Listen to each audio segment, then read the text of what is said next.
Good morning to all of you everyone.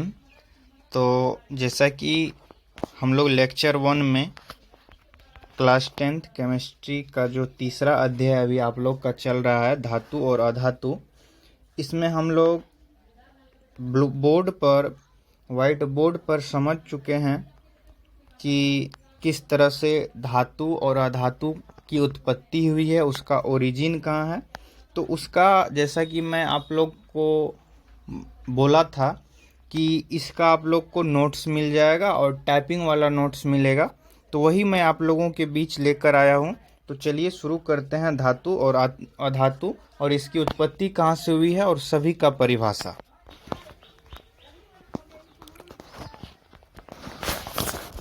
तो जैसा कि आप लोग देख रहे हैं लिखा हुआ है धातु एवं अधातु की उत्पत्ति। तो सबसे पहले आप लोग देख सकते हैं जो मेन उत्पत्ति है पदार्थ। तो दुनिया की हर एक वस्तु क्या है बच्चों? तो पदार्थ है।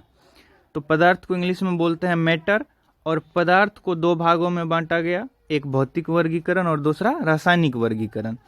वर्गीकरण भी बोल सकते हैं या भौतिक अवस्था या रासायनिक अवस्था भी बोल सकते हैं। भौतिक वर्गीकरण में 5 अभी मूल रूप से हम देखते हैं, लेकिन पहले 3 ही था, ठोस, द्रव और गैस। एक है प्लाज्मा अवस्था और 5वां है बोस आइंस्टीन कंसिडेंट अवस्था। और रासायनिक वर्गीकरण में 2 भागों में रासायनिक वर्गीकरण को बांटा, एक शुद्ध पदार्थ और एक मिश्रण पदार्थ। तो मिश्रण पदार्थ को 2 भाग में बांटा, फिर समांग मिश्रण और विसमांग मिश्रण। समांग मिश्रण और विसमांग मिश्रण। शुद्ध पदार्थ में एक भाग में बांटा तत्व और दूसरे भाग में बांटा यौगिक, जैसा कि हम आप लोगों को पिछले क्लास में समझा चुके हैं, यानी कल के क्लास में। अब तत्व को 2 भागों में बांटा, यानी धातु और अधातु। अगर हमें कोई पदार्थ पूछे तो शुद्ध और मिश्रित पदार्थ हम कह सकते हैं। पदार्थ को 2 भाग में बांटा, तत्व और यौगिक। अगर धातु कोई पूछेगा तो अब हम तत्व को लेके चलेंगे। जैसे पूछे तत्व क्या है तो वह पदार्थ, लेकिन जब पूछे धातु क्या है तो वह तत्व। इस तरह से हम लोग डेफिनेशन देखेंगे जो आगे समझेंगे। और यौगिक को 2 भाग में बांटा, एक कार्बनिक यौगिक और दूसरा अकार्बनिक यौगिक। बिल्कुल नहीं घबराना है, सभी को मैं ये समझा दिया हूँ। अगर आप लोग वो लेक्चर फर्स्ट नहीं देखे हैं तो आप लोग प्लेलिस्ट में जाके लेक्चर फर्स्ट देख लेंगे। चलिए अब हम आगे बढ़ते हैं। पदार्थ समझते हैं कि पदार्थ किसे कहते हैं। वैसी वस्तु जो स्थान घेरे, जिसका कुछ भार हो, क्या हो? भार हो, जो दबाव उत्पन्न करे तथा स्वयं को महसूस करावे, उसे हम पदार्थ कहते हैं। जैसे लोहा, लकड़ी, bench, black board, white board, टीना इत्यादि। अब इसका हम पदार्थ को भौतिक वर्गीकरण में कितने भाग में बांटा? मेनली 3 और कुल मिला के 5। जो प्लाज्मा अवस्था और बोस आइंस्टीन कंसिडेंट वो अब जाके जुड़ा है। तो पदार्थ, ठोस पदार्थ किसे कहते हैं? वैसा पदार्थ जिसका आकार तथा आयतन दोनों निश्चित होता है, यानी ऊंचाई, मोटाई, सब कुछ उसका क्या होता है? निश्चित होता है।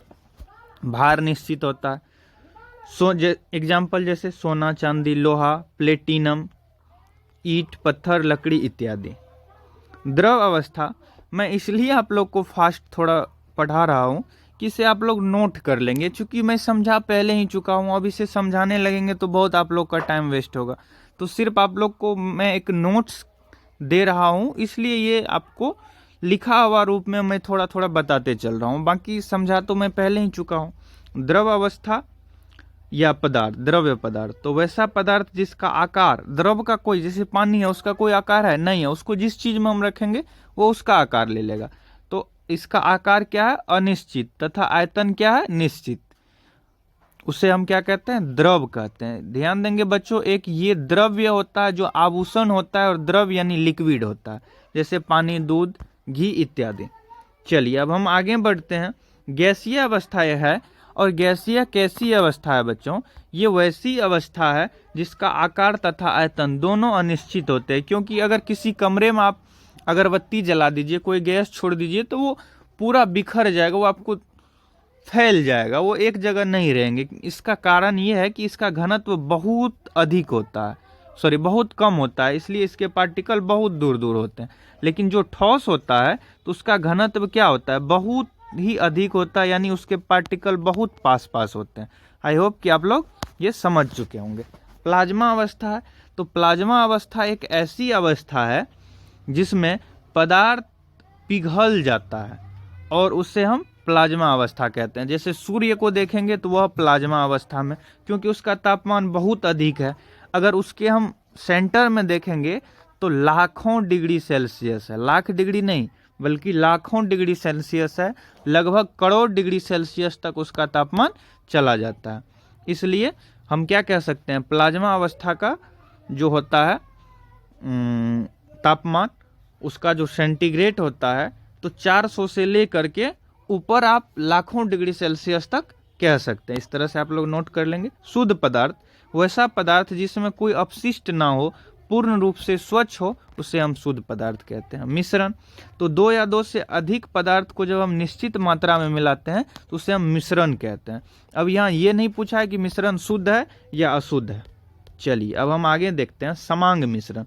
तो वैसा मिश्रण जिसमें पदार्थ के कण दिखाई न दे उसे हम क्या कहते हैं, मिश्रण कहते हैं। यहाँ समांग मिश्रण होगा बच्चों, संबंध हो गया, थोड़ा टाइपिंग एरर हो गया, तो यहाँ आप लोग समांग मिश्रण कर लेंगे। ध्यान देंगे क्या है कि पार्टिकल दिखाई न दे। जैसे आप पानी में चीनी घोलेंगे, थोड़ा नमक घोल देंगे, नींबू का रस डाल देंगे, संतरे का रस डाल देंगे तो वो नहीं दिखेगा। लेकिन अगर पानी में आप क्या डाल दें, आप चाय का पत्ती डाल दीजिए, आप बालू डाल दीजिए तो वो दिखेगा, तो वो भी समांग मिश्रण हो गया। जैसे बारूद हो गया, धुआं हो गया, पानी हो गया, बालू का मिश्रण हो गया, ये सब दिखता है, ये सब इसलिए विसमांग मिश्रण है। तो वैसा मिश्रण जिसमें पदार्थ के कण दिखाई देते हैं उसे क्या कहते हैं, विसमांग मिश्रण कहते हैं, विसमांग मिश्रण कहते हैं।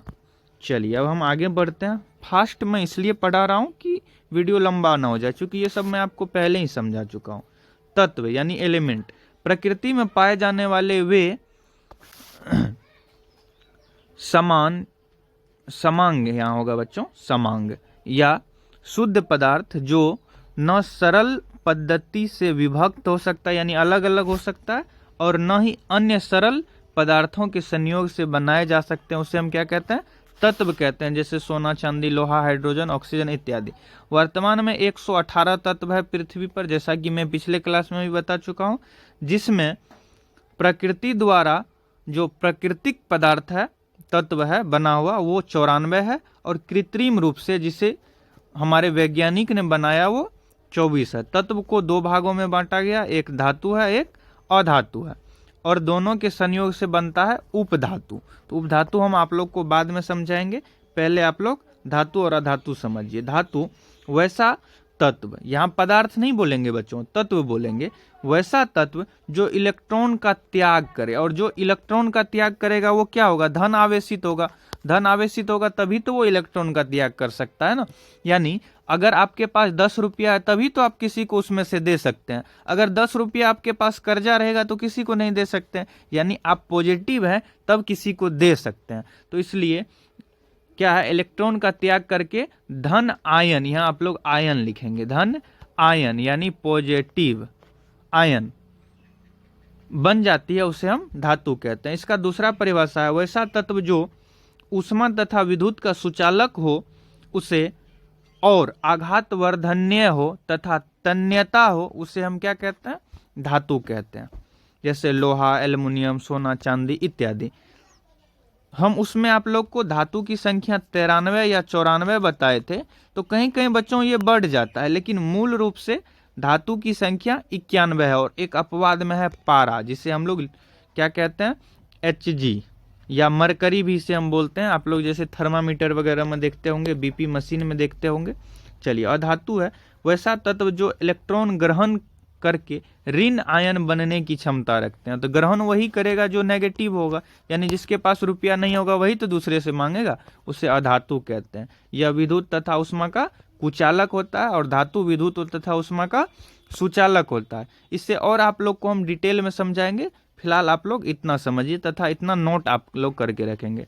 तथा अधातु विद्युत धारा, अधातु से विद्युत धारा प्रवाहित नहीं हो सकती। इसकी संख्या 20 है, और सभी गैस अधातु होते हैं, सभी गैस अधातु होते हैं, जैसे ऑक्सीजन हो गया, हाइड्रोजन हो गया, नाइट्रोजन हो गया, ये सब क्या हो जाएगा, तो सब आपका गैस जितने भी हैं वो क्या हो जाएंगे, अधातु हो जाएंगे। चलिए, आई होप कि आप लोग को वीडियो अच्छा लगा होगा, अपने दोस्तों तक भी शेयर करें और मन लगा के पढ़ें, सभी को नोट करते रहें।